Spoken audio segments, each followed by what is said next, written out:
Olá, pessoal. Bem-vindos aqui ao nosso podcast. Esse é o episódio número 1 do podcast Conexão Gestão. Estamos aqui iniciando esse projeto. Então, a gente queria compartilhar com vocês, antes da gente entrar nas apresentações minha, do Fernando, né, da nossa trajetória profissional, um pouquinho também da nossa trajetória pessoal, a gente queria falar um pouquinho para vocês sobre o que é o projeto Conexão Gestão. A gente tem uma caminhada aí em conjunto há alguns anos e sempre desenvolvendo alguns projetos em parceria, né, sempre vem a necessidade de algumas conversas. E dentre uma delas surgiu essa questão da gente desenvolver um podcast para a gente falar sobre o nosso dia a dia, que é a gestão, que é o mundo corporativo. Então, na última conversa que nós tivemos, falamos, Fernando, vamos desenvolver esse projeto e vamos encabeçar isso aí. Então, assim, a ideia do Conexão Gestão é a gente trazer para vocês tendências, insights do mundo corporativo e, assim, trazer pessoas que possam agregar aqui para vocês e pessoas que realmente vivem um mundo corporativo e que têm uma prática, não só aquela questão de academia, teoria, mas como que elas desenvolvem, né, o trabalho em prática no dia a dia do mercado. Tá? Então, assim, hoje nós vamos fazer a apresentação do nosso projeto, do que é o Conexão Gestão, explicar para vocês um pouquinho, falar sobre a nossa trajetória. E os próximos nós vamos trazer pessoas para que elas possam contribuir com as temáticas, com o que tiver em voga na época, né? Porque nós vamos fazer várias gravações, então tudo depende do momento desses episódios. Nós vamos trazer pessoas que possam contribuir e que tenham uma expertise de mercado ou um tema que seja ali relevante no momento, tá? Então, passo a palavra aqui para o Fernando, ele vai se apresentar um pouquinho, vai conversar e a gente segue aqui, tá bom? Isso aí, pessoal. A ideia é a gente falar de gestão de forma descomplicada, né?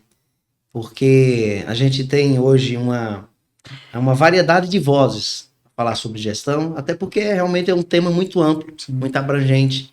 Mas a ideia que nasceu com o Luiz Eduardo, o objetivo, na verdade, né, desse podcast, que nasceu com um desejo seu de comunicar a gestão de forma descomplicada, mas é também de apontar caminhos, né? De ser um podcast proativo. Sim. De apontar para as pessoas que vão nos assistir, que vão acompanhar os conteúdos aqui, formas, né, delas pensarem onde elas estão, né, em termos de negócio, de business, e onde elas querem chegar. Sim. Eu acho que esse é o grande o diferencial desse podcast, de verdade. Porque você tem muitos conteúdos aí relevantes, né? Mas eu acredito que aquele conteúdo que consegue comunicar a você e te transportar de um ponto para outro ponto, esse com certeza é aquele podcast que vai fazer valer a pena você conhecer, você ouvir, né? Sim. Então a gente espera ser esse podcast aí para os nossos ouvintes, né? Os internautas, enfim, nossos todos aqueles espectadores, né? Telespectadores. Que possa ser realmente uma contribuição de relevância, né, para a vida de cada um dessas pessoas que vão acompanhar. Mas a gente vai aproveitar aqui o ensejo. Essa união não nasceu do nada, né? Essa nossa união nasceu, vou assim dizer, de um casamento de expertises que cada um desenvolveu ao longo da sua trajetória. Na verdade, foi um namoro, noivado, casamento, né? Nós estamos na fase do casamento, né? Exatamente. E assim, a gente viu uma necessidade de se complementar em algumas coisas, né? E nós temos formações que em algumas coisas se cruzam, outras a gente se especializa um pouco mais em alguns pontos, mas o seu currículo aqui é um currículo interessante, porque além de ser graduado em administração, você fez 2 MBAs. Isso. Né? Como foi isso aí? Você focou na questão de gestão financeira e controladoria, o outro novos negócios. Como é que foram 2 braços assim que você viu que se complementam? Então, só para falar um pouco, você dizer que você já está há 15 anos aí no setor de saúde, participou ativamente aí de um processo de consolidação de mercado, né, de grande porte no cenário nacional. E também atua como CEO da 28, né, isso, consultoria, e é criador do método GAP. Então, eu trouxe aqui 3 coisas que as pessoas vão ficar curiosas para saber. Se você puder destrinchar aí, então eu volto. Se algum ponto aqui, de repente, vocês não fixou aí, eu volto. Não, tranquilo. Então, assim, eu sempre fui muito da matemática. Então, desde criança, eu gostava muito de exatas. E aí, eu fiz administração pela questão empresarial. A gente tinha empresa, Então, eu queria seguir o caminho realmente da gestão. E ao formar, falei, o que eu vou fazer? Eu já quis emendar ali direto da formação uma pós-graduação, porque eu acho que quando a gente termina algum curso de graduação e espera um tempo, a gente costuma cair ali numa situação de zona de conforto. Não, vou entrar numa pós-graduação. E eu entrei num MBA, que é o MBA de Gestão, Controladoria e Finanças da FGV, justamente pela questão de gostar muito de número, de querer entender a parte contábil das empresas, questão de valuation, né, de fluxo de caixa, sempre tive muito interesse nas demonstrações contábeis. Então foi para entender, porque a gente vê, aí eu acho que é uma temática que nós vamos entrar um pouquinho mais à frente, que os empresários, eles estão muito focados na operação do negócio, de desenvolver o negócio ali para... eu preciso vender, eu preciso desenvolver o produto, eu tenho que atuar dentro do mercado, mas muitas vezes ele esquece da parte do planejamento financeiro. De que forma ele consegue gerar um bom caixa, de que forma ele consegue trazer rentabilidade em boas margens. Então eu sempre tive essa curiosidade para entrar nesse mundo das finanças. Sempre gostei de números e falei, eu acho que é o meu caminho aqui. Interessante. E depois de alguns anos, eu entrei nesse MBA de gestão de negócios, que é um MBA da PUC, do Paraná, que ele me deu uma expertise mais genérica de negócio. Porque eu estava muito na temática... Você graduou pela PUC, não? Não, minha graduação foi pela Exup, que é FGV aqui em Goiás. Então, essa parte de novos negócios e empreendedorismo, ele te dá uma visão mais geral do negócio. Então, eu estava muito na temática finanças, eu falei, eu preciso entender, não que a gente não entendia da parte do dia a dia, mas eu preciso entender de forma de teoria acadêmica o que é gerir um negócio e empreendedorismo e crescimento, alavancar um negócio. Então, esse curso foi mais para entender dessas novas temáticas, por exemplo, growth, tem essa parte de agile, tem várias outras temáticas que abordam nessa questão. Seria growth, já para a gente começar descomplicando aí para as pessoas. Sim, agile é uma gestão ágil, né, que eles falam, né? Então, por exemplo, você tentar, errou, já corrigir o curso e fazer uma nova tentativa, não ficar esperando muito tempo. Então, são essas novas tendências que o mercado tem trazido. E o outro termo que você falou dois em inglês. Que é de growth, né? Que é crescimento. Então, hoje eles usam muito mídias sociais para crescimento, algumas ferramentas de crescimento. Então, é uma outra vertente da parte de negócio, esse é o segundo MBA, que me deu uma expertise mais generalizada. E você já vinha de na verdade, uma empresa familiar, né? Era uma empresa familiar. Então, foram 12 anos nessa empresa familiar, até que nós tivemos essa questão de consolidação que você comentou, e aí assumiu por um grande grupo. Eu fiquei 2 anos com esse grande grupo. A empresa já tinha quanto tempo, assim? A empresa tinha 21 anos de mercado, já era uma empresa também consolidada. Por isso que despertou o interesse do grupo. Era uma empresa que tinha uma boa reputação, era uma empresa sólida, tinha ali uma estrutura muito bem... Um pouco na contramão, você vai encontrar exceções, claro, das empresas familiares. Isso. Se consolidassem por tanto tempo, se manter, aliás, por tanto tempo. Justamente isso. E não sofrer alguns reveses. Hoje, o grande choque das empresas familiares que a gente vê é exatamente os conflitos nascem ali em algum momento, principalmente quando há um salto generacional, né? Pessoas novas, né? Nas sucessões e tudo mais. Então é interessante. Se você passou nessa prova do tempo aí...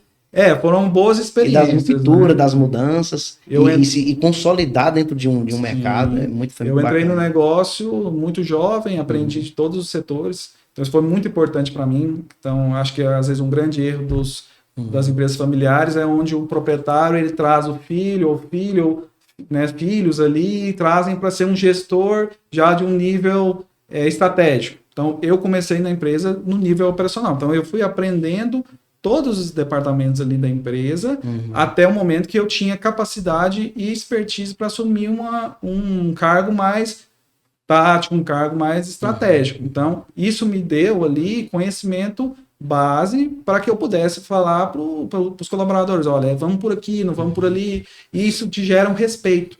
Então, você passa a ser respeitado pela equipe, isso que é muito importante a gente até frisar a empresa familiar, é que você tem um respeito que ele é conquistado. Não é um respeito que ele é dado pelo seu cargo, mas ele é um respeito que ele acontece por você galgar ali as etapas dentro da empresa. Exemplo. O filho do dono. Isso, ele é filho do dono, é sobrinho de alguém, então assim, muito bom isso lá para mim. Isso também me trouxe uma confiança, uma credibilidade quando esse grupo adquiriu. Então, eles fizeram questão de me manter na empresa, pelo meu conhecimento, tanto do mercado, pelo meu conhecimento do negócio em si, e isso aí me possibilitou ficar no grupo até o momento que, para mim, foi interessante. Então, e foram mais 2 anos que eu continuei, e eu saí para pensar nessa metodologia que é o método GAP. E aí vem o método GAP, que foi nos 2 meses após eu ter saído da empresa, após a aquisição do grupo. E aí eu falei, gente, eu tenho uma expertise de mercado, conheço gestão, trabalhei muitos anos com gestão dentro do negócio. Preciso pensar em algo que possa ajudar as outras empresas. Então eu desenvolvi esse método, que é um método que ele é baseado em 4 pilares. É o pilar da perenidade, pilar dos processos, pessoas e saúde financeira.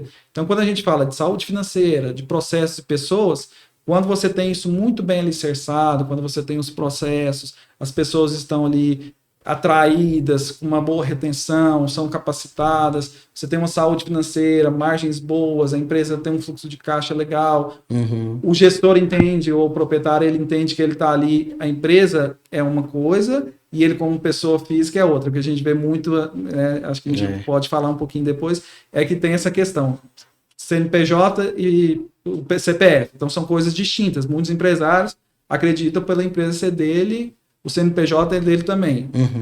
Mas ele não pode fazer o que ele bem entende. Então, assim, existe essa questão dentro do método GAP, trazer para o empresário que ele tem que entender a empresa como uma entidade e ele como pessoa física outra. Isso é no pilar da perenidade. Hein? Isso é no pilar da saúde financeira. Da saúde financeira. Então, nós temos pessoas, saúde financeira, aí você tem os processos, porque a empresa, muitas vezes, ela é uma empresa grande, ela é uma empresa consolidada, mas a gente vê uma série de processos que estão ali, que não existem, ou ela é muito amarrado, né? Então que ela torna a empresa muito engessada, ou não, ou a coisa flui muito solta. Então esses 3 processos, pessoas, saúde financeira, eles tornam a empresa perene, que é uma empresa longeva. Então a ideia é trazer esses 3 pilares para que a empresa se torne longeva, ou para uma possível sucessão né, familiar ali dentro, ou um M&A. Que aí para descomplicar um pouquinho, é a parte de venda, né? Uma fusão e aquisição dessa transação. Então, esse é um pouquinho do método GAP, e eu trouxe o método GAP para dentro da 28 Consultoria, que é essa empresa que faz essa parte de consultoria, entrar nas empresas, fazer o diagnóstico, justamente para auxiliar. Então, eu vejo a consultoria como uma ajuda, um suporte ali para o empresário, que está indo muito bem. Então, às vezes as pessoas perguntam, mas a empresa que está mal vai contratar uma consultoria, porque se ela não tem, às vezes, nem condição disso. Nem toda consultoria é para a empresa que está em maus lençóis, né? Para a empresa que vê que ela está bem, mas que se ela continuar mantendo aquele mesmo nível de profissionalização, ela tende a ter ali uma queda, ou ela pode vir à falência, né? Mesmo ela estando no auge. Então, tem empresários que têm essa perspectiva. Essa que é a ideia da boa essa decisão que você fez aí, porque prevalece, assim, no senso comum de que a consultoria é exatamente para vir corrigir problemas, né? Assim, diagnóstico. A gente está mal, não sabe exatamente quais são as dores, aí vamos chamar uma consultoria. Sim, justamente. Mas é interessante pensar ela dessa perspectiva também, de que a gente está bem, mas a gente quer pensar, por exemplo, em perenidade, que eu queria que você explorasse um pouco, porque eu acho que de perenidade você pode falar bem. Sim. Numa empresa familiar, 20 anos, empresa familiar, dá para você falar perenidade. Estou só aproveitando aqui porque a gente vai explorar nós estamos explorando um pouquinho do nosso currículo, né? Mas aí acho que já não estamos também produzindo conteúdo já estamos antecipando. Não, essa questão da perenidade, ela é muito importante, porque justamente isso. Existe um empreendedor, ele tem uma ideia, ele coloca aquela ideia ali em prática, inicia um negócio. Então, ele vai aprendendo com o tempo, ele vai desenvolvendo o negócio, ele traz pessoas para dentro do negócio, mas às vezes ele não fala, olha, eu preciso me capacitar, ou eu preciso trazer pessoas qualificadas para o meu negócio, porque existe uma curva da empresa. A empresa ela vai crescendo, ela chega num platô onde ela estagna, e a tendência, se ela não der ali um salto de profissionalização, é que ela tenha uma queda. Quando a gente fala de pessoas que têm uma visão diferenciada, elas já pensam assim, olha, eu vou ter uma sucessão, ou eu vou continuar no negócio, o que eu preciso fazer? Eu preciso ir para a academia, eu preciso me qualificar, ou eu tenho que trazer pessoas qualificadas para que a minha empresa ela tenha a maior longevidade possível. Então aí ela consegue ter essa distinção, não, eu vou trazer um profissional de mercado, ou não, eu vou contratar uma consultoria. Porque quem está ali no dia a dia, a gente sabe muito bem disso, a gente trabalha também na operação, né? A gente não está muitas vezes no estratégico, mas a gente está envolvido no operacional, você sabe, na sua função. Muitas vezes você está pensando, olha, onde que eu quero chegar aqui na instituição daqui 5 anos? Mas existem aquelas atividades diárias ali que são operacionais. E quem está no turbilhão ali daquela atividade, muitas vezes ela não consegue enxergar pontos de melhoria ou pontos são até muito simples de correção, para que o processo seja mais fluido, para que a coisa aconteça melhor, para que haja um crescimento. Então, eu acho que você pode até compartilhar depois um pouquinho conosco dessa questão da operação aliada à parte estratégica, porque a gente acaba que muitas vezes, dependendo da instituição, a gente tem que pensar a longo prazo, mas não pode deixar de atuar ali no dia a dia. São os incêndios que a gente tem que acabar apagando ali no decorrer da operação. E como desdobrar isso, pegando assim da pirâmide estratégico, tático e operacional. Como é que você vai desdobrar essa... Justamente. Mas a gente vamos explorar esses pontos aí na frente. Vamos lá. A gente vai partir de uma informação muito relevante, que é a mortalidade das empresas. Né? Justamente. Então, assim, aproveitando o gancho e falar um pouquinho do Fernando, ele falou mais de mim aqui. Então, o programa, né, o nosso podcast não sou só eu, nós somos aqui 2 pessoas, 2 parceiros, né? Então, a gente tem uma caminhada até religiosa, espiritual junto, né? E o Fernando, ele é o marido da Paula, pai da Laurinha, do Tobias, colega meu de profissão, administrador também de formação, né, Fernando? Você fez 2 cursos também na área de gestão. Extensivo, né? A área de finanças corporativas na FGV, também de ATS, né? Que é a Avaliação de Tecnologia de Saúde na Fiocruz, Oswaldo Cruz. Foram conteúdos, embora a minha formação tenha sido uma graduação tecnológica, né? A necessidade de me aprofundar, exatamente depois que eu imergi nesse mercado, especialmente no mercado da saúde, me fez também, como você, ter a necessidade de conhecer mais o conteúdo em termos de finança corporativa. Né? Você trouxe até um exemplo aí, ó, não sei se é exatamente um exemplo, mas você citou uma parte que eu achei interessante, e que você se interessou para conhecer os demonstrativos financeiros. Isso. E foi exatamente essa minha pegada também, porque eu acho que se você não compreende como uma empresa ela se apresenta, como ela funciona, como ela roda, você vai ter algumas dificuldades até mesmo de executar estratégias que possam nascer, seja não necessariamente ali na sua mão, mas pode nascer do seu gestor, da diretoria, do conselho da empresa e tal. Então, independente do nível que você tenha, é necessário conhecer. No meu caso, esse conteúdo ele me puxou em razão daquilo que o mercado vinha me absorvendo. Sabe, foi algo natural, assim. Então, eu estava trabalhando em um hospital oftalmológico no operacional. Então, de repente, eu fui promovido para um outro desafio mais administrativo. Então, tive necessidade de aprofundar esse conhecimento, de sair um pouquinho ali da teoria que a academia nos dá, né, e buscar aprofundar. E o MBA faz isso, ele te aproxima da rotina de uma empresa, né? Nem todos, bons MBAs, né? Mas o importante é isso, eu acho que é uma vantagem muito desse tipo de educação. É uma educação que ela alia a teoria com a prática de mercado. Então, por exemplo, o FGV, acho que você fez FGV também. Então, a FGV, ele coloca professores que são pessoas atuantes de mercado. Dentro do mercado, exatamente. Diferente de alguns cursos, a gente vê isso muito na graduação. Então, eu sofria muito na graduação, que eu via professores que entendiam muito da teoria, da parte acadêmica, mas nunca tinham atuado diretamente ali numa empresa, nesse determinado setor, por exemplo, RH, que ele poderia ali estar ministrando uma aula. Mas Fala, pô, como que o professor vai ministrar algo que ele só entende a teoria? A prática, Exato. ela tem que estar aliada com a teoria do dia a dia, para a gente saber se aquilo aplica, se aquilo funciona. Então, assim, e isso é importante você ter comentado, que você viu a necessidade. Olha, eu fui promovido, eu vi a necessidade de me aprofundar no conhecimento. É algo que falta muito hoje em dia no mercado de trabalho. Eu acho que no momento certo a gente vai chamar a pessoa para falar sobre essa parte de talento, sobre retenção, atração, porque as pessoas, elas querem ser promovidas, as pessoas querem crescer, mas hoje em dia não vejo elas buscando muito ferramentas para que o gestor enxergue nela ali um potencial para que ela seja promovida. E finanças corporativas, a gente está falando de algo que é básico. Sim, por quê? Com certeza. Porque o que eu gosto da definição de finanças corporativas, se a gente tivesse que definir a palavra finanças corporativas, né? Independente se você vai aprofundar isso em um MBA, se você vai aprofundar isso numa extensão, como foi meu caso, e em qualquer outro tipo de... Até em cursos de curta duração. Sim, hoje tem várias opções. A premissa básica para você entender o que é finanças corporativas é você entender que do que vivem os negócios. Primeiro, os negócios eles vivem a partir do momento que eles decidem o que comprar. Sim. Então, eu quero comprar tal produto ou serviço. Né? Exatamente. Na verdade, o que eu vou fornecer para o mercado? Como eu vou obter esse produto? Aí depois que você descobre como vai obter esse produto, o próximo passo é como gerenciar esses produtos ou esses serviços. Isso é finanças corporativas. Sim. Então, ele é básico e essencial para qualquer pessoa. E eu entendi isso, porque as empresas vendem o quê? Seus serviços. Né? Produtos ou serviços. Né? Produtos ou serviços. Então, se você tem ali produtos e serviços para oferecer, trazendo já para uma perspectiva de quem está ofertando, mas do que vai comprar.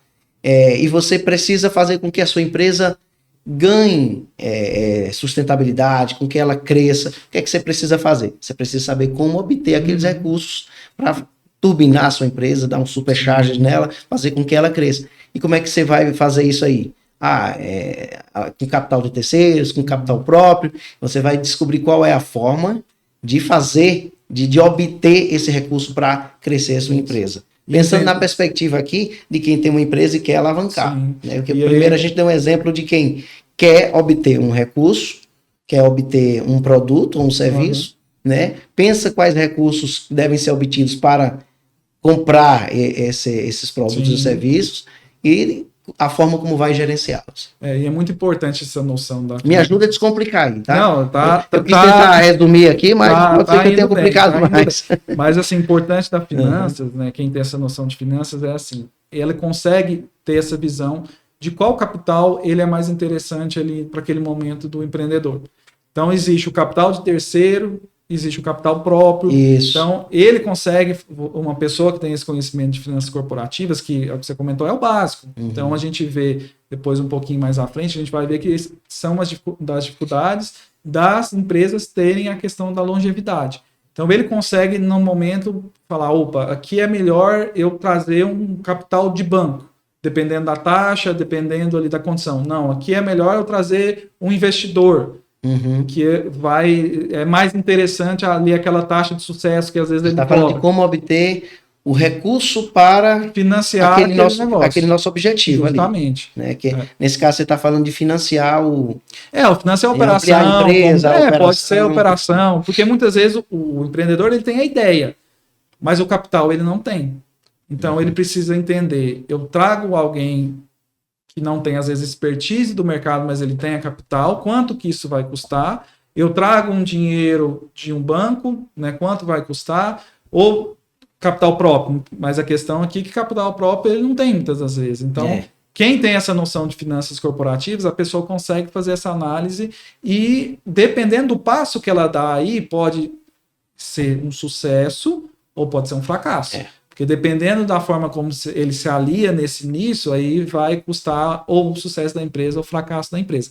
E aí, falando um pouquinho sobre finanças, saiu uma pesquisa recente que os CEOs estão sendo pessoas que têm conhecimento financeiro. Os grandes CEOs que estão entrando nas empresas atualmente são pessoas que têm conhecimento de finanças. Ou é um ex-diretor financeiro, um CFO, algo nesse sentido. Porque antes era muito comercial, né? A gente via muito os CEOs serem antigamente ou um ex-diretor comercial, diretor de expansão. Realmente. Hoje, a finança ela está sendo muito cobrada e necessária para que um CEO exerça uma função.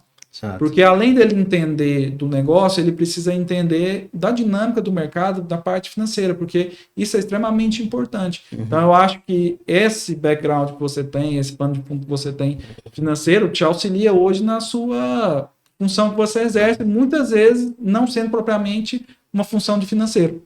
Né? Exatamente. Acho que você poderia comentar um pouquinho sobre a sua trajetória em relação a isso. Exato. Não, perfeito. Não necessariamente você precisa atuar, mas você precisa entender, precisa conhecer.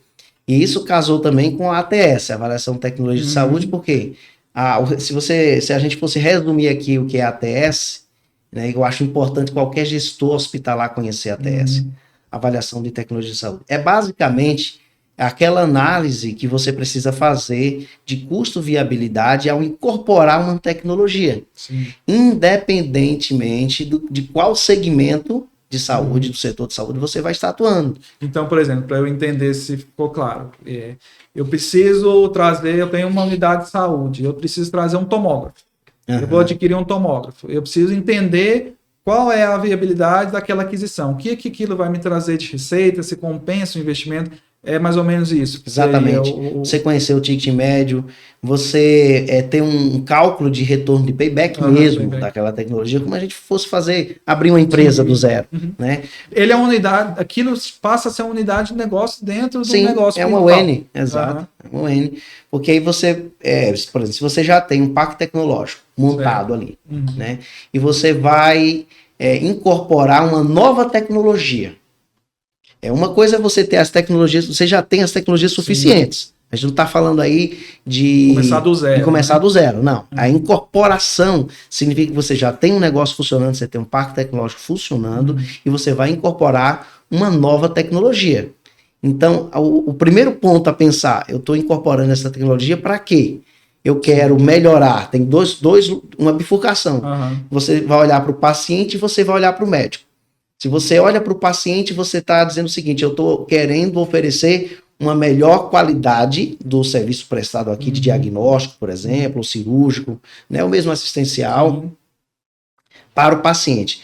E o outro lado da bifurcação, a outra via da bifurcação eu quero melhorar a minha condição de trabalho para aquele médico. Exatamente, a minha reprodutibilidade. Né?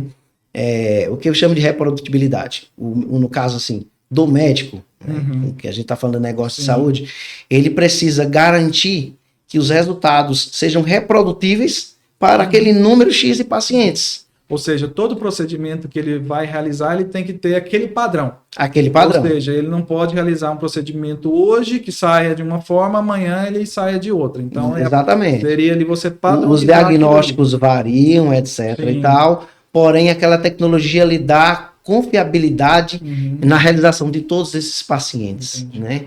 Então, por exemplo, vou pegar um exemplo aqui de cirurgia de laser, na parte de cirurgia de catarata.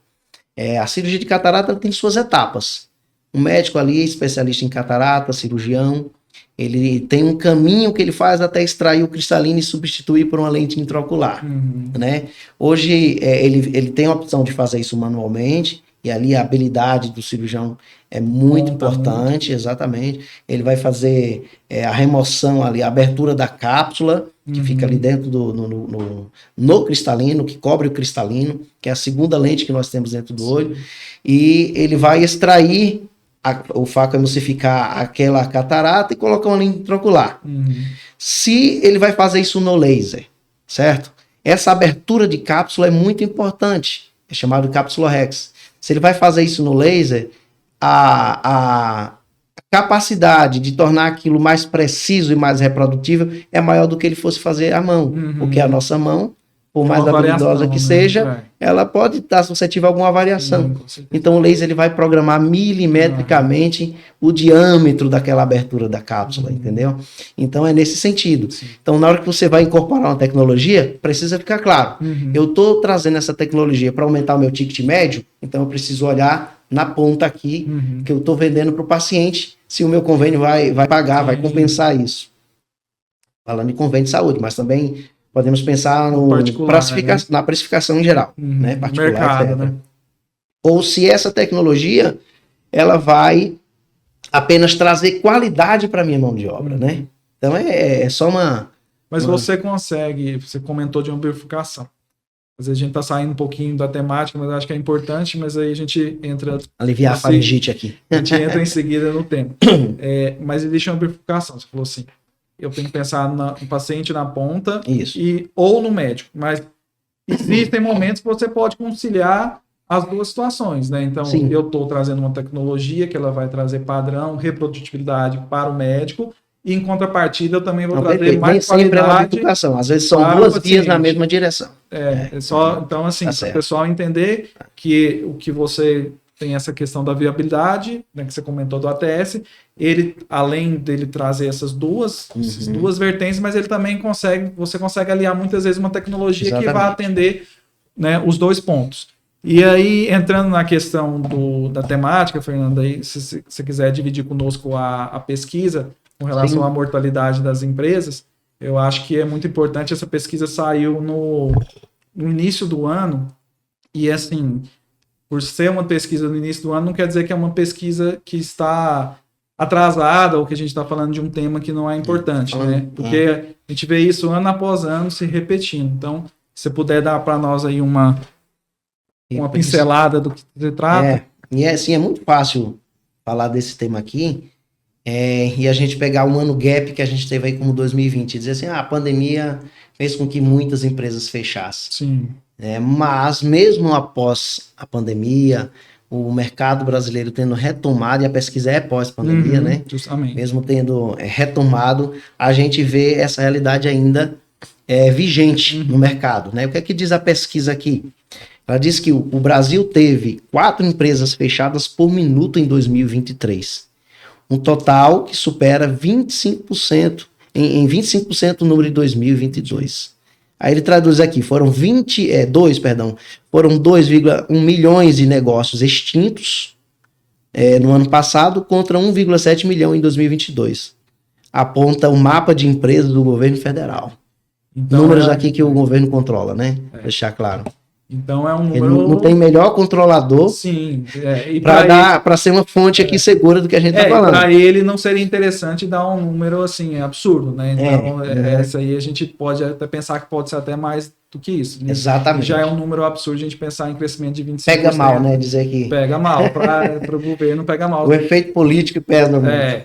Então você pegar um aumento de 25%, 23 versus 22. E aí, assim... Quando a gente vai aprofundar, existem vários fatores que influenciam esse número, né? Então, aí tem alguns fatores que eu queria que a gente citasse, né? Então, é falta de planejamento prévio da abertura de um negócio. Eu quero abrir um negócio. Isso é algo que existe no empreendedor. Eu tenho um desejo de constituir uma empresa. Eu quero constituir de que forma? Qual é o mercado que eu vou atuar? Aonde eu vou atuar? Esse meu mercado, ele precisa de ponto fixo, eu preciso de ter uma estrutura física. Então, isso às vezes é um fator preponderante na abertura de um negócio. Olha, eu tenho que abrir uma pizzaria, por exemplo. Eu não posso abrir ela em qualquer lugar. Eu tenho que pensar em movimento, pensar se é uma via de fácil acesso, de que forma que é. Então, muitas vezes a pessoa com essa ânsia de abrir um negócio, ela fala assim, eu vou abrir de qualquer forma. E muitas vezes dá certo. A gente não pode... Eu fiz um texto uma vez falando sobre a intuição do empresário. A gente não pode simplesmente eliminar a intuição do empresário, porque senão a gente fica muito... Você colocou lá no LinkedIn, não foi esse artigo? Foi, eu publiquei no LinkedIn. Porque fica assim, muito parametrizado. Tudo que eu vou fazer, eu tenho que ter parâmetros, eu tenho que planilhar, fica algo muito corporativo. Mas a intuição do empresário, do empreendedor, ela é muito importante, mas existem fatores que eles precisam ser considerados antes de qualquer negócio, porque isso vai determinar se é o sucesso ou o fracasso ali da empresa. Então, assim, pelo que a pesquisa apontou, existe essa questão do planejamento prévio do negócio. Existem mais alguns outros fatores, se você quiser comentar aí. O despreparo a gente vai citar aqui e a gente vai quebrando Sim. Um por um, pode ser, né? Pode, vamos lá. A falta de planejamento e análise de viabilidade prévia, despreparo e conhecimento financeiro, a falta de conhecimento sobre boas práticas de gestão, as dinâmicas de mercado e as divergências e brigas entre sócios e também o comportamento e mindset, ou seja, a mentalidade do empreendedor. Mas voltando aqui no ponto que você já começou, já introduziu bem aí, que é a falta de planejamento e análise de viabilidade prévia. Eu acredito que isso aqui talvez seja o principal ponto. Em que sentido? Seja de uma empresa que já existe, seja de quem quer começar qualquer negócio. Se você não consegue ter um bom planejamento e análise de viabilidade, você não vai sair do lugar para quem está começando o negócio. E se você tem uma empresa já, mesmo que já tenha algum tempo aí, se você não tem um bom planejamento, você também não vê horizontes, você não tem como determinar horizontes, você não tem como gerar um orçamento, se não tem como gerar um orçamento, você não tem como ter uma meta. Se você não tem meta, não tem como desdobrar essa meta. Então veja que você vai estar atuando assim de forma vegetativa. Aí a gente começa a falar de quem? De quem está começando um negócio ou de quem já tem um negócio. Nesse caso aqui, embasado da pesquisa, é de quem tinha uma empresa e a empresa morreu. Então acredito que aqui o planejamento é o principal ponto. Você acha que a viabilidade prévia que se aplicaria nesse caso? Eu acho que assim, é uma coisa só para fazer uma distinção. Talvez as pessoas digam, estão falando de empresas que morreram.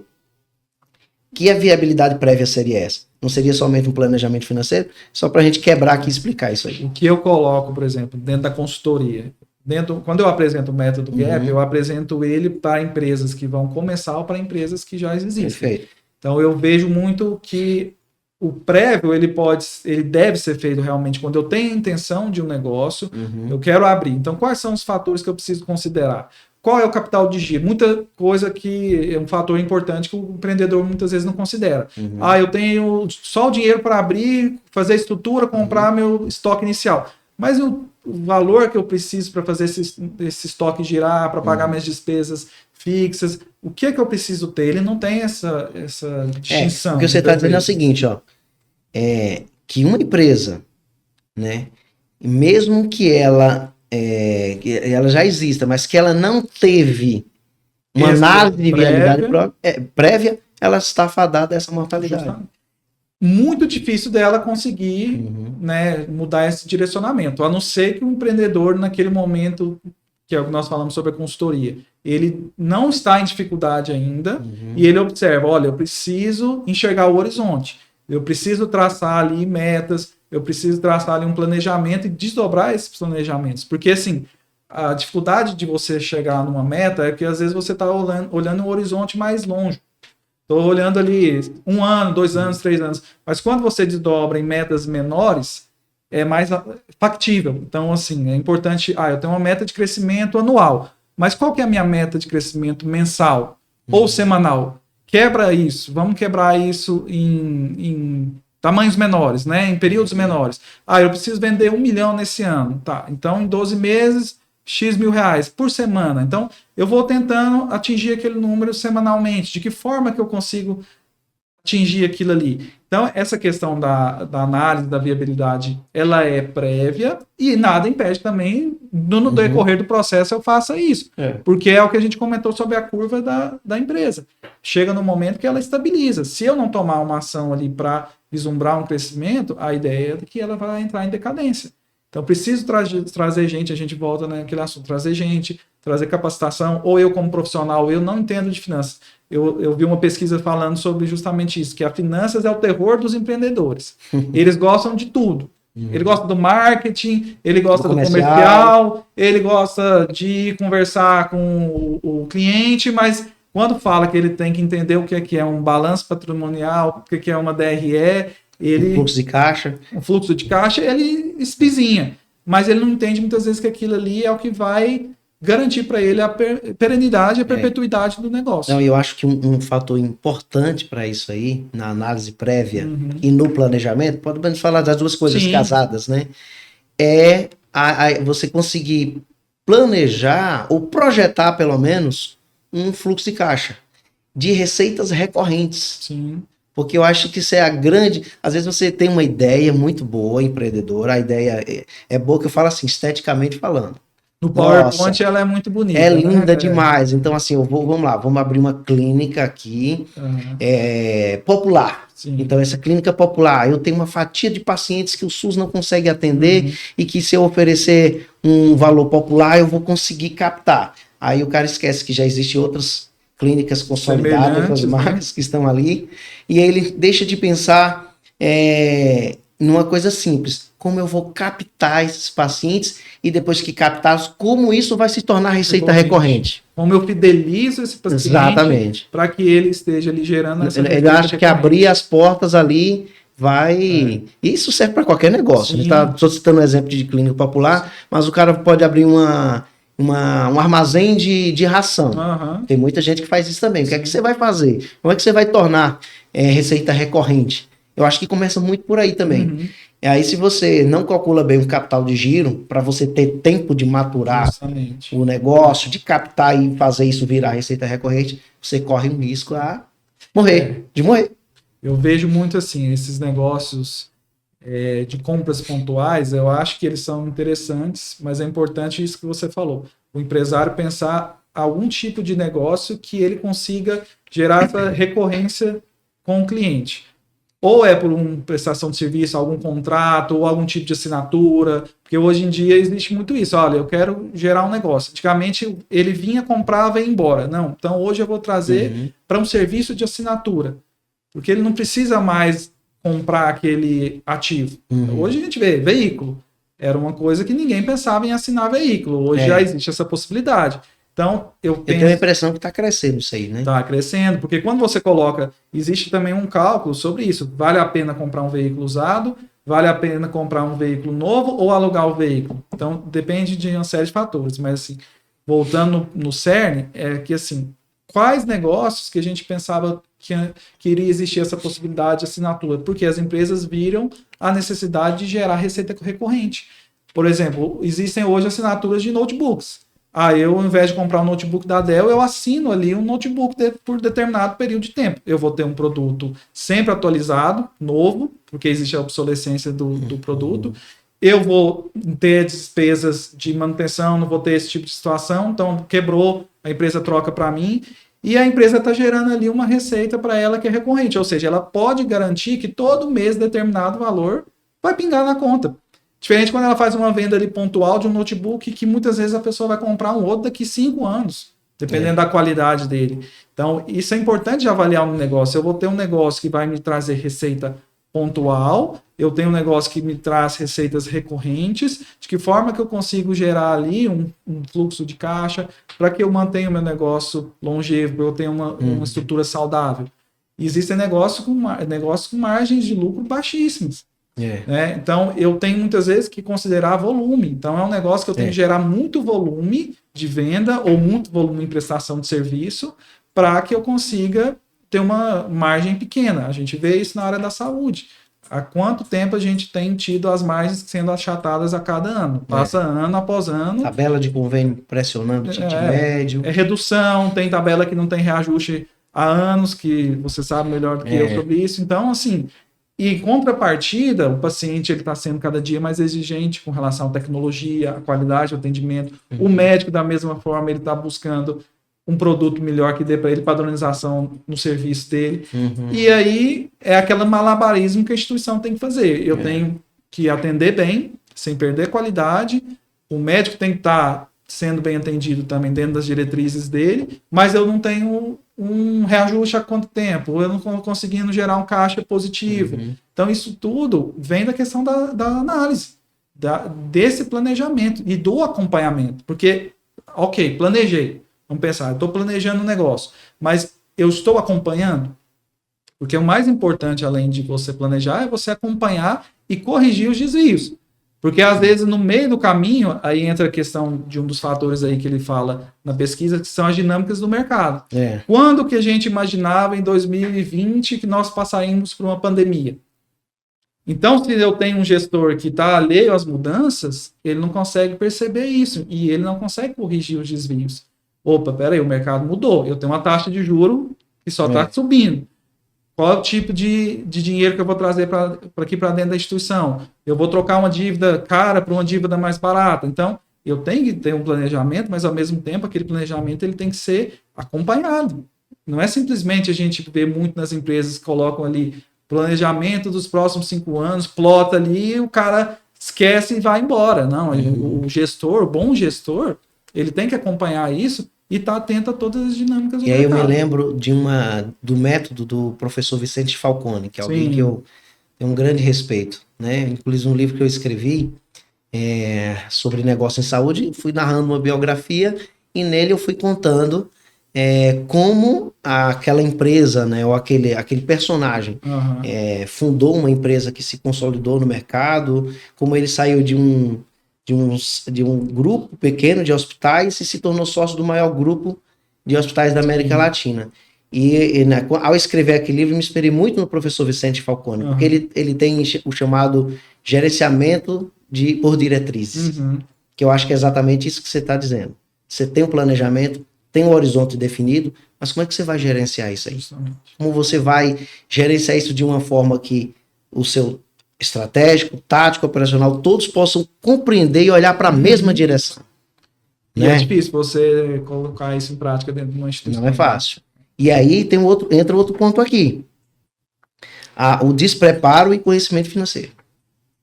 E eu acho que a gente consegue linkar um outro ponto, que são as boas práticas de gestão. De gestão. E é onde a gente entra na parte são muito integrados aqui, né? A gente observa que esses pontos, eles são cascata. É um efeito dominó. Se eu não faço ali uma boa análise prévia, eu não tenho um planejamento financeiro, eu não tenho ali uma boa governança, ou seja, se eu tenho sócios, é o que nós estávamos comentando antes, é um casamento, uma sociedade é um casamento. Enquanto tem o dinheiro sobrando, enquanto as coisas estão muito bem, a dificuldade ela não bate a porta, mas quando começa a ter essas dificuldades financeiras, o mercado está ruim, né, toda oscilação dinâmica e tudo, então os problemas começam a vir à tona, né, as divergências começam a vir à tona, então a sociedade começa a estremecer, então é muito complicado quando você não tem uma boa prática de gestão, quando você não tem um acordo prévio de sócios, que é uma questão muito importante da gente falar, é o que cada sócio vai exercer de função dentro ali daquela sociedade.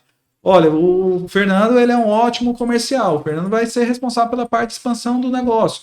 O fulano ele é financeiro, o outro é operacional. Então, não que eles não vão se interagir entre si, né, para ali haver uma sinergia e troca de informações.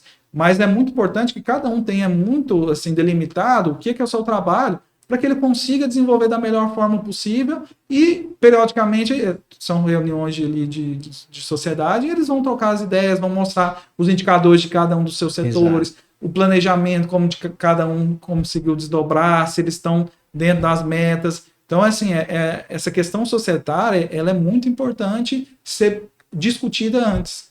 Né? Então tem que ser combinado anteriormente como que vai ser a execução do trabalho de cada um. Você citou aí os indicadores, né? Que a gente conhece, chama no mercado de os KPIs, né? Exatamente, né? OKRs.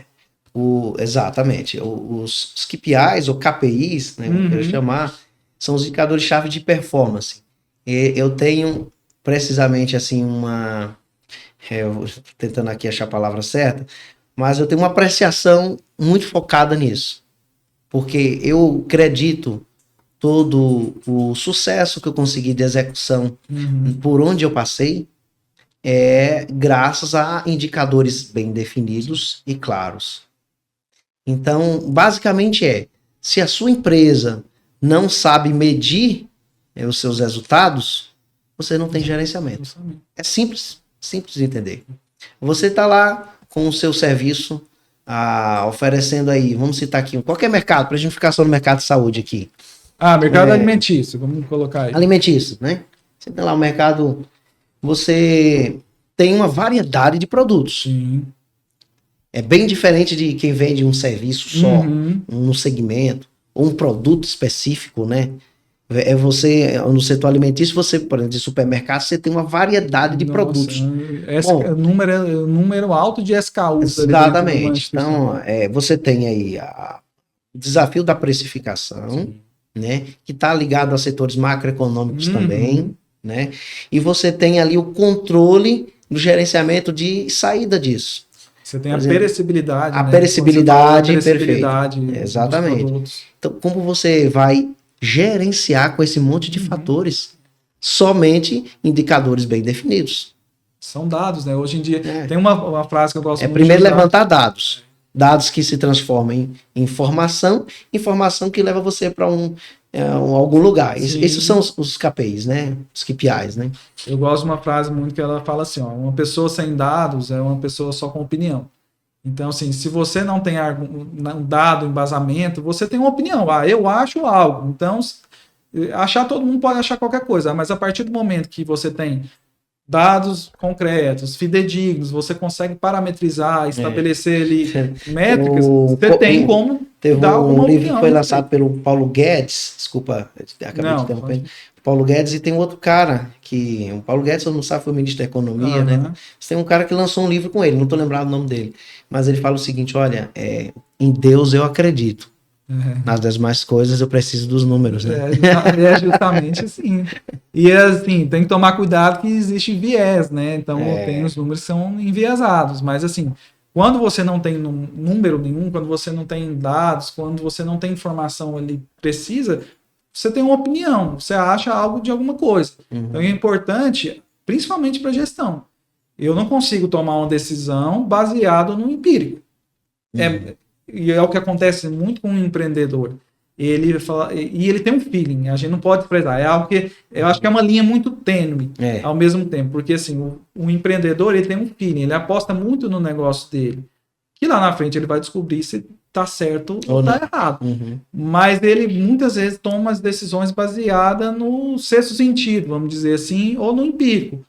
Eu sempre fui uma pessoa que tendeu a tomar decisão levando em consideração sim o feeling, que eu acho que ele tem que ser considerado, ele é importante. Mas a gente tem que ter dados. Olha, e às vezes o feeling está meio conectado a Deus, tá? Não, com certeza. Para nós que temos essa crença, eu acredito que sim. Então ele às vezes enxerga coisas muito além do que nós. Mas quando você tem dados concretos de mercado, você está vendo que o mercado está indo numa direção e você quer ir numa direção totalmente oposta, é o risco que você assume. Então a gente entende, olha, eu estou indo para aquele lado ali, o mercado está indo, eu vou contra a maré. Pode ser que dê certo, pode ser que eu vá ali surfar um oceano azul que ninguém enxergou, mas Luiz Eduardo, é importante entender isso. O mercado, ele é muito racional. Eu não consigo, assim, não estou desmerecendo o feeling. Não, de jeito nenhum. O feeling principalmente para o empreendedor. Mas quando a gente vai analisar, mesmo o empreendedor, quando ele vai precisar analisar a viabilidade dessa empresa, ele precisa exaurir todo o racional possível. Com certeza. Você vê, por exemplo, o mercado agora aí, que o pessoal tem chamado, os políticos chamam de especulativo, né? Em relação ao dólar agora, que bateu 6 e tanto, hoje começou a cair mais aí. E aí, o pessoal fica, não, mas é porque o mercado é especulativo. Só que tem um fundamento ali. Ele está olhando para um governo, né? Está olhando para aquela política de governo ali que está dizendo o seguinte, olha, nós vamos gastar dessa forma. Então ele precisa precificar isso nos seus ativos. Então não se trata só de um mercado especulativo, como se fosse uma ânima, uma coisa inanimada, amorfa. Não é. Existe um fundamento. Eu acredito. Estou trazendo já um exemplo do que está ocorrendo hoje para a gente entender que o racional tem que ser exaurido. O feeling vai fazer com que você acelere na estratégia, acelere no comercial, acelere no marketing, mas você vai precisar casar muito bem isso com o racional. Não é um casamento fácil, não. Não é. Principalmente quando existe algo que é a emoção. Quando a emoção está vinculada na questão. Quando o cara é do comercial, ele é muito feeling, né? Então assim, e o empreendedor, ele ama aquilo ali. O negócio é um filho para ele, é uma ideia, é como o nosso podcast aqui, é um filho que nós concebemos e que é algo que nós acreditamos, né? E a gente tem um feeling do negócio e muitas vezes a gente quer levar para o lado racional, a gente quer trazer ali estatística, mas às vezes a estatística ela vai totalmente contra e aquele cara aposta. E alguns dão certo. Só que, assim, esses que dão certo, muitas vezes são uma minoria. Então a gente não pode pegar a minoria e trazer ele como uma regra. Eu conheço profissionais que têm assim, um feeling impressionante para criar novos negócios. Sim. Sabe? Tem um amigo meu, especialmente lá em Salvador, que ele cria novos negócios assim, cara, quase que a toque de caixa. Tanto que a gente apelidava ele de dedo de Midas. Só que onde ele tocava, virava... Só que os negócios dele não duram mais do que 1, 2 anos. É impressionante. Hoje ele assume isso. Então, se você estiver me ouvindo por aí, meu amigo, sabe que eu tô falando de você, né? Então, às vezes aí tá muito ligado à emoção e à criatividade do empreendedor. Tem pessoas que têm uma baita criatividade, a cabeça tá fervilhando ali o tempo todo, mas na execução, a prática, ela é um pouquinho diferente, né? Eu acho que o nosso tempo já tá esgotando, né? Então, assim, foi bom, a gente conseguiu abordar um pouquinho desses fatores, né, com relação à mortalidade das empresas. Eu acho que é importante aqui para frente a gente ir aprofundando nos próximos episódios. Nós vamos trazer pessoas que têm conhecimento de mercado para trazer. Importante. Não vai ficar, esse podcast não vai ficar só no nosso bate-papo aqui. A gente vai estar trazendo pessoas especialistas, gente com expertise em vários segmentos do mercado. Para justamente nos ajudar a descomplicar a gestão para vocês. Para justamente trazer uma outra percepção de mercado, né? Também trazer a expertise dessas pessoas, a vivência que elas têm do mundo corporativo. Então vão ser pessoas empreendedoras, pessoas que começaram um negócio do zero, ou pessoas que já entraram no negócio para fazer crescer mais ainda. Então, justamente para trazer não só a nossa vivência de mercado, não a nossa, né? Porque às vezes a gente tem uma opinião mais parcial, né, enviesada, a gente quer trazer pessoas com essa diversidade de opiniões e de mundos para que elas possam, para quem está ouvindo a gente em casa, para que possa ali agregar, né? Então essa é a ideia. A gente vai poder antecipar nomes agora, porque existe questão de agenda, mas a gente já tem aí um cache bem... nós temos mais umas 2 ou 3 convidados, assim, aqueles que a gente conversou aí boas, são muito boas. Mas tem conteúdo para aqui. Tem um que nós já podemos confirmar, assim, falar, que vai ser o próximo episódio. Então, para vocês saberem, no próximo episódio nós vamos falar um pouquinho sobre a parte de pessoas. Então, é interessante que algo que a gente... Atração e retenção de talento. Atração, retenção. Recrutamento. Autorresponsabilidade. Gestão de gente. Um tema que essa pessoa fala muito importante é a autorresponsabilidade. Porque hoje... o profissional, ele busca terceirizar o outro pelo problema dele. Então, ele não assume muitas vezes a responsabilidade que ele tem de não estar performando da melhor forma. Então, é por conta do mercado, ou é por conta de ferramenta? Não, às vezes a culpa ou a responsabilidade é do desenvolvimento pessoal daquele profissional. Então, essa pessoa que vem, ela vai trazer um pouco dessa expertise que ela tem. É uma pessoa como você também, ela é escritora, ela já tem livro publicado.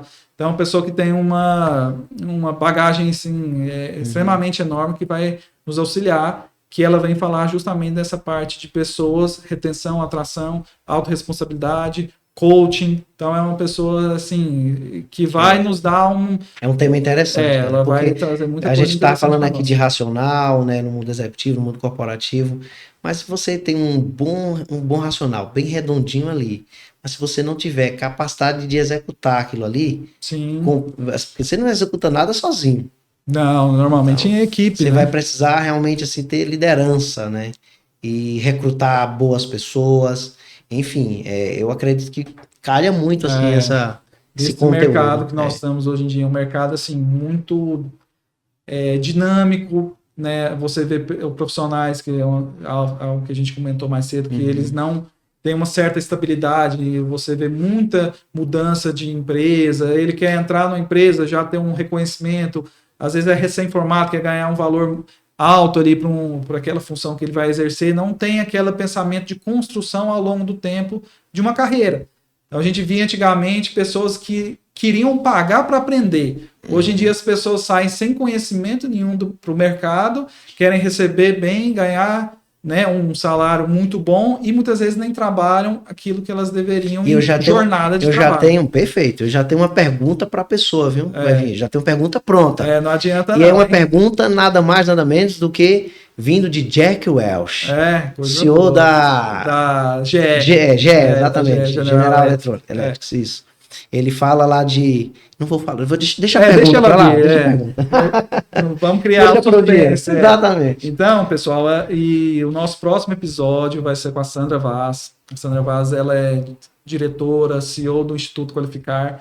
Então, ela é uma pessoa que faz toda essa parte de recrutamento, seleção, retenção de pessoas, e ela também investe na parte de qualificação. Então, o instituto dela também ajuda os empresários a qualificarem as pessoas, se qualificarem. Então, ela tem diversos cursos. Então, é uma pessoa que eu acredito que ela vem aqui acrescentar e trazer boas opiniões, bons insights, né? Então, é que nós nos propusemos a trazer aqui para o pessoal que nos ouve ou nos assiste. É trazer insights, tendências, informações relevantes do mercado de trabalho e coisas que vão ser colocadas em prática. Não adianta a gente vir aqui discutir, ficar 1 hora, 50 minutos falando sobre algo que não é factível. Então, a gente quer trazer coisas que são realmente possam ser colocadas em prática. Para que, ao terminar esse podcast, você se levante assim e diga, eu já sei o que vou fazer. É, isso aí.